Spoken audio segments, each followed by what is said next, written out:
नमस्कार विद्यार्थियों। पिछले वीडियो में आपने देखा कि हमने आर्टिकल्स के बारे में पढ़ा था और उसमें हमने इंडेफिनिट आर्टिकल के बारे में पढ़ा था। आज हम पढ़ते हैं डेफिनेट आर्टिकल, जो द होता है, दी, निश्चित उपपद जिसे हम कहते हैं। चलिए आइए इसके बारे में, कुछ रूल्स तो बहुत सारे हैं, लेकिन आपको मैं मेन जो मुख्य रूल्स हैं उनको 10 रूल्स के अंदर कन्वर्ट करके आपको समझाने की कोशिश करता हूँ। चलिए रूल नंबर फर्स्ट, किसी भी निर्धारित वस्तु या व्यक्ति, निर्धारित वस्तु या व्यक्ति के बारे में बात करते समय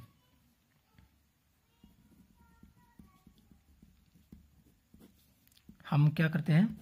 द का प्रयोग करते हैं। लेकिन इसके पीछे एक शर्त होता है, जब संज्ञा का पहली बार उल्लेख हो रहा हो। कब? जब उस नाउन का फर्स्ट टाइम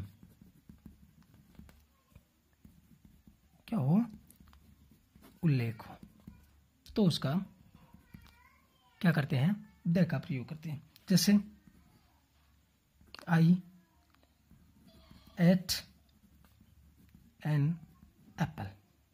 ठीक है। दूसरा उदाहरण लीजिए, I read this in a newspaper। आगे बात समझ में? यहां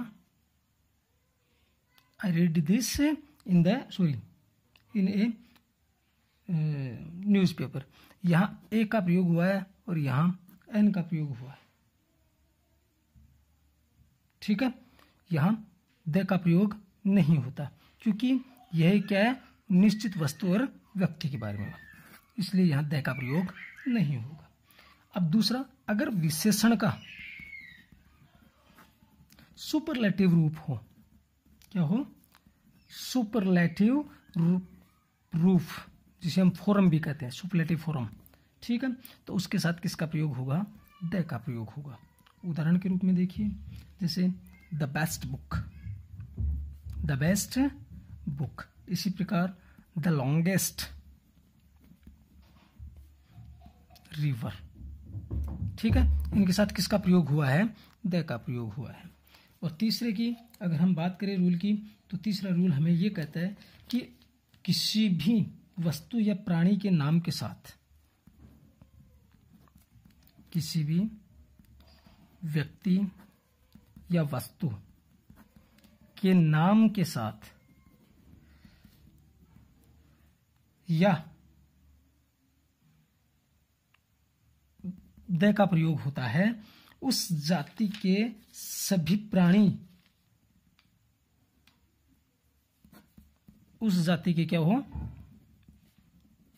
सभी प्राणी, उस जाति के सभी प्राणी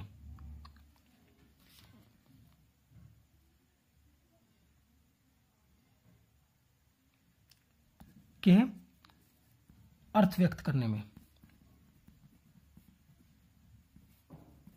ठीक है। उदाहरण के रूप में समझिए, जैसे द डॉग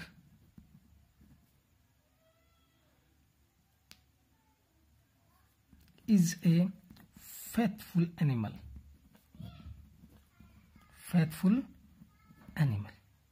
आगे बात समझ में? इसमें किसका प्रयोग हुआ है?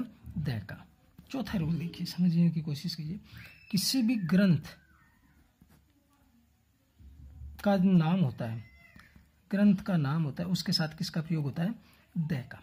उदाहरण के रूप में जैसे द रामायण या द बाइबल।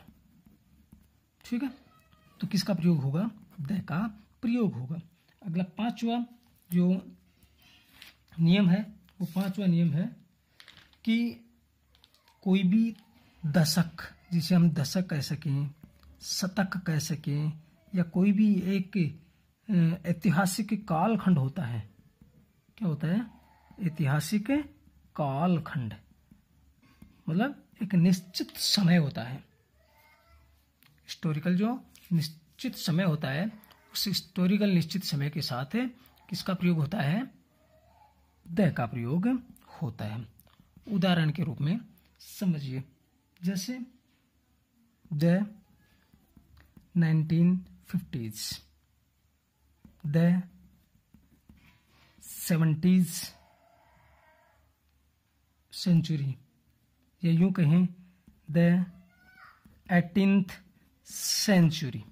ठीक है, तो इनके साथ किसका प्रयोग हुआ? द का प्रयोग हुआ। अगला है माई, योवर और हिज। ऐसे जो तो इसके प्रोनाउंस आते हैं, उन प्रोनाउंस के स्थान के रूप में, उनके स्थान पर हम द का प्रयोग कर सकते हैं। उदाहरण के रूप में जैसे he has a pain in the chest, मतलब उस व्यक्ति के सीने में दर्द है। तो यहां चेस्ट के साथ किसका प्रयोग हुआ है? द का प्रयोग हुआ है। अगला 7वां की अगर हम बात करें तो किसी जातिवाचक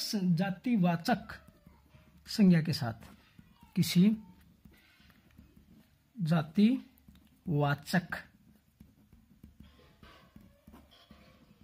संज्ञा के साथ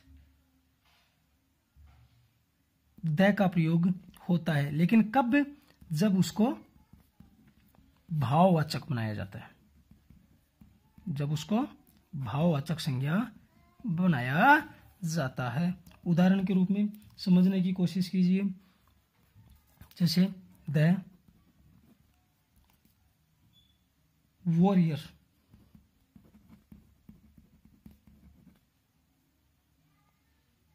in him was aroused।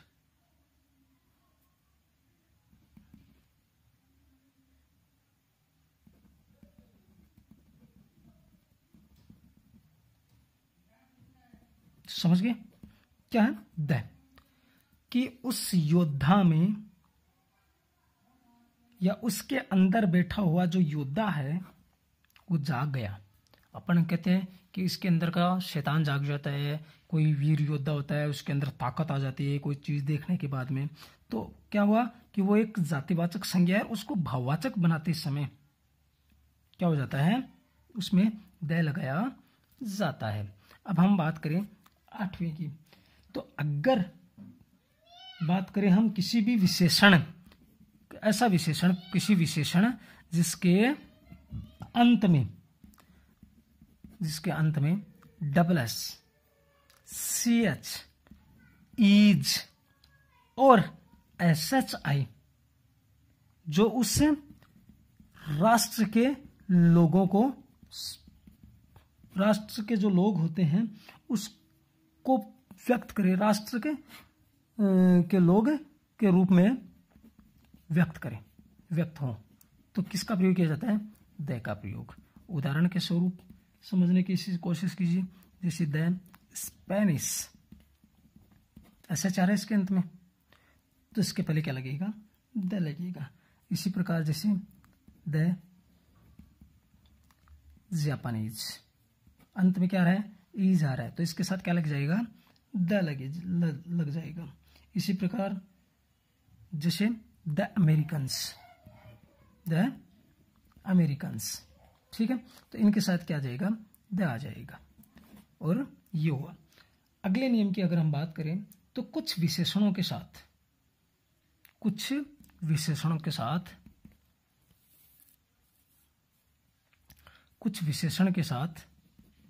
भी द का प्रयोग होता है।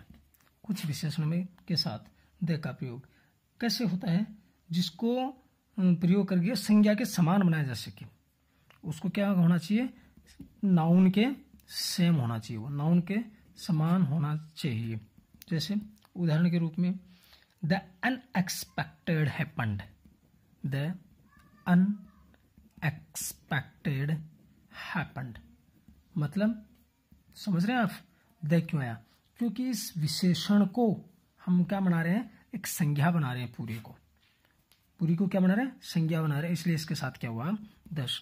और अंतिम 10वां जो रूल है वो मैं आपको बता दूं कि जो आपने हर बार बहुत बार पढ़ा होगा, जैसे किसी भी द्वीप, महाद्वीप, पर्वत, रेगिस्तान, नदी, नहर, सागर, महासागर, होटल, म्यूजियम, अजायब घर जिसे हम कहते हैं,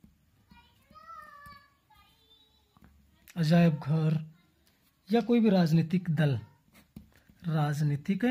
दल हो या कोई भी अखबार हो, तो उनके साथ क्या लगता है, द का प्रयोग होता है।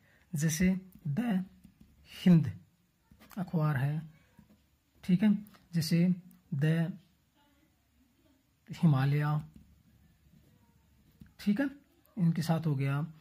किसी महासागर के साथ द इंडियन ओशियन,